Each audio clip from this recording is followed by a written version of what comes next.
औज़ुबिल्लाहिमिनश्शैतानिर्रजीम बिस्मिल्लाहिर्रहमानिर्रहीम।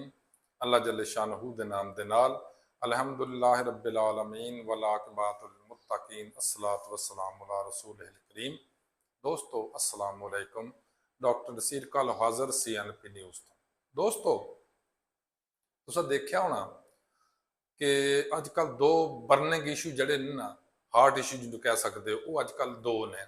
एक तो ईरान अमरीका की जंग, दूसरे नंबर पर आ जाता GB के इलैक्शन, गिलगित बल्तिस्तान के इलैक्शन। अज मैं थोड़ी थोड़ी गल दोनों के उपर ही कराँगा। सब तो पहले देख लें GB का इलैक्शन। अच्छा हैरान कुन गल ये आ कि साडा मुल्क के हुक्मरान जड़े ने ये अपने आप में जमहूरी भी कहते हैं, जमहूरीयत के ठेकेदार भी कहते हैं, जमहूरीयत के समर आलूदा भी कहते हैं अपने आप में। यानी जो उठा रहे ना करके जमहूरीयत नहीं बारे च उत्थे PTI का किसी बंदे नहीं वंड देंगे, जदों कि बाकी जमात जिन्नियां ने वो सारिया धड़ा तड़ उत्थे जलसे भी कर रही हैं, जलूस भी कढ़ रही हैं, सब कुछ कर रही हैं, इजतमा भी कर रहे हैं। और हैरान कुन गल आ कि जड़ा GB का इलैक्शन कमिश्नर आ उन्हें बिल्कुल इलैक्शन कमिश्नर ऑफ पाकिस्तान की नकल की आ। उन्होंने भी एक नवा ही जनाब नुस्खा या नवा ही एक नोटिस जारी किया वा उत्थों की एक PTI के जड़े है सी उम्मीदवार जो सबक वजीर आजम से वजीर आजम से गिलगित बल्तिस्तान के वालदा इलैक्शन लड़ रही सी, दो वो PTI वालों आ। लेकिन एक पहले नंबर पर वो ही किया जो काजी फायक ईसा, फायज नहीं फायक ईसा क्या करो, उन्हें जो कुछ किया PTI ने वो कुछ इस इलैक्शन कमिशन ने उत्थे किया की है कि उन्होंने कहा कि तुसी PTI का झंडा लैके कोई बंदा तुहाडे जलसे च ना आवे, PTI का झंडा तुहाडा कोई वर्कर लैके ना। हैरान कुन गल आ, देखो जो जलसे हो रहे होंगे ने जिहड़ी मर्जी पार्टी का बंदा झंडा लैके जाए, किसी को की तकलीफ आ, इलैक्शन कमिश्नर की तकलीफ आ या उतों की जिहड़ी अदलिया उन्होंने की तकलीफ आ। लेकिन गल ये तकलीफ की नहीं है, गल जिदबाजी की और सिर्फ एक नू नीचा दिखाने की आ, जिसकी वजह तो ना जमहूरीयत का फायदा और ना ही इस मुल्क का फायदा, बल्कि उल्टा साडा नवा रिकॉर्ड बन रहा जिन्होंने असीं कहने ना कि मकबूजा कश्मीर के अंदर जुल्मो सितम हो रहा। और इंडिया वाले अपने TV स्टेशनों के उत्ते बैठ के कहते हैं कि पाकिस्तान का जो मकबूजा कश्मीर यानी जो साडा आज़ाद कश्मीर आ उहदे अंदर और गिलगित बल्तिस्तान के अंदर बहुत जुल्म हो रहा, वो क्योंकि वो क्लेमर ने कि ये दोनों हिस्से उन्होंने ने। इस वास्ते यह हुकूमत को अकल के नाखुन लेने चाहिए ने, मुक्तदरिया सोचना चाहिए कि अगर इलैक्शन ही करा या फिर इलैक्शन कराओ ही ना, इस तरह दब्बी रखो जिस तरह चलन दिया चलन दो।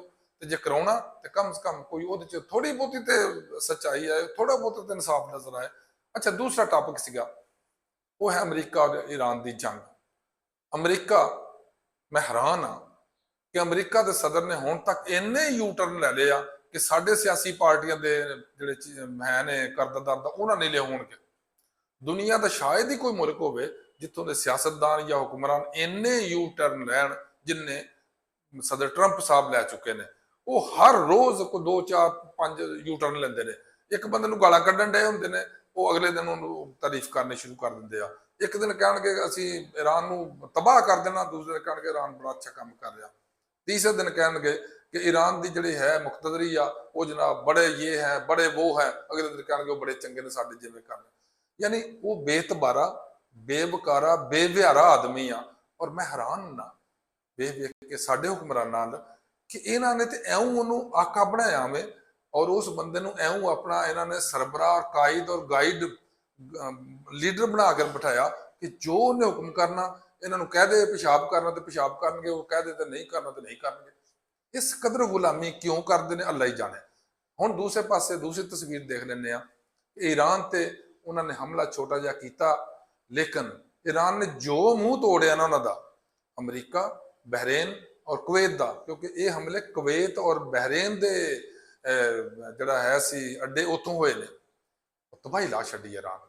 और ये बहुत बड़ा सबक है अमरीका वास्ते भी और गल्फ मुल्कों वास्ते भी कि तुसीं इंसान के बच्चे बन जाओ, इंसाना वांगू डील करो। अगर गल करनी सही तरीके ना करो, ये नहीं है कि ट्रंप कही जा रहा कि मैनू पसंद नहीं, तेन प्लेट च रख के नहीं देना उन्होंने एटमी असला और यूरेनियम। गलत फहमी का शिकार आ ਕਿ ਤੈਨੂੰ ਪਲੇਟ 'ਚ ਰੱਖ ਕੇ ਉਹ ਦੇ ਦੇਣਗੇ ਯੂਰੇਨੀਅਮ, ਲਓ ਜੀ ਟਰੰਪ ਸਾਹਿਬ ਲੈ ਕੇ ਯੂਰੇਨੀਅਮ, ਤੁਸੀਂ ਜਾ ਕੇ ਆਪਣੀ ਦੁਕਾਨ ਚਮਕਾ ਲਓ। ਕਤਨ ਨਹੀਂ ਇਰਾਨ ਨੇ ਕਰਨਾ। ਇਹ ਨਾ ਉਹ ਜਿਸ ਤਰ੍ਹਾਂ ਕਹਿੰਦੇ ਨਾ 100 ਜਿਸ ਤਰ੍ਹਾਂ ਸਾਡੀ ਪੀਪਲ ਪਾਰਟੀ ਪਹਿਲੇ ਕਹਿੰਦੀ ਸੀ ਇਹ ਕਰਨਾ ਉਹ ਕਰਨਾ ਇਸ ਤਰ੍ਹਾਂ ਨਹੀਂ ਕਰਨਾ, ਇਹਨਾਂ ਨੇ 100 ਛਿੱਤਰ ਵੀ ਖਾਦੇ ਨੇ ਪੀਪਲ ਪਾਰਟੀ ਨੇ ਤੇ 100 ਗੰਡੇ ਵੀ ਖਾਦੇ ਆ, ਬਿਲਕੁਲ ਇਹਨਾਂ ਦੀ ਤਰ੍ਹਾਂ। ਉਹ ਜਿਹੜਾ ਹੈ ਟਰੰਪ, ਉਹਨੇ ਵੀ 100 ਛਿੱਤਰ ਖਾਣੇ ਆ ਤੇ 100 ਗੰਡੇ ਖਾ ਚੁੱਕਿਆ, ਮਤਲਬ ਇੱਕ ਦਫਾ ਤਾਂ ਖਾ ਚੁੱਕਿਆ, 100 ਗੰਡੇ ਵੀ 100 ਛਿੱਤਰ ਵੀ। ਹੁਣ ਅਗਲੇ ਨੰਬਰ ਤੇ ਆ ਜਾਓ, ਹੁਣ ਅਗਰ ਦੁਬਾਰਾ ਉਹਨੇ ਜੰਗ ਸ਼ੁਰੂ ਕਰ ਲਈ ਤੇ 100 ਛਿੱਤਰ ਨਹੀਂ, ਮੇਰੇ ਖਿਆਲ 100 ਤੋਂ 200 ਛਿੱਤਰ ਤੇ 200 ਗੰਡੇ ਖਾਣੇ ਪੈਣੇ ਆ। ਅੱਲਾਹ ਤਾਲਾ ਪਾਕਿਸਤਾਨ ਦੀ, ईरान ਦੀ ਮਦਦ ਫਰਮਾਏ। ਅੱਲਾਹ ਤਾਲਾ ਸਾਡੇ ਤੇ ਆਪਣਾ ਕਰਮ ਫਜ਼ਲ ਮਿਹਰਬਾਨੀਆਂ ਫਰਮਾਏ। ਅੱਲਾਹ ਮੁਤਹਿਦ करे साडी मुस्लिम उम्मा नूं। अल्लाह हाफिज़।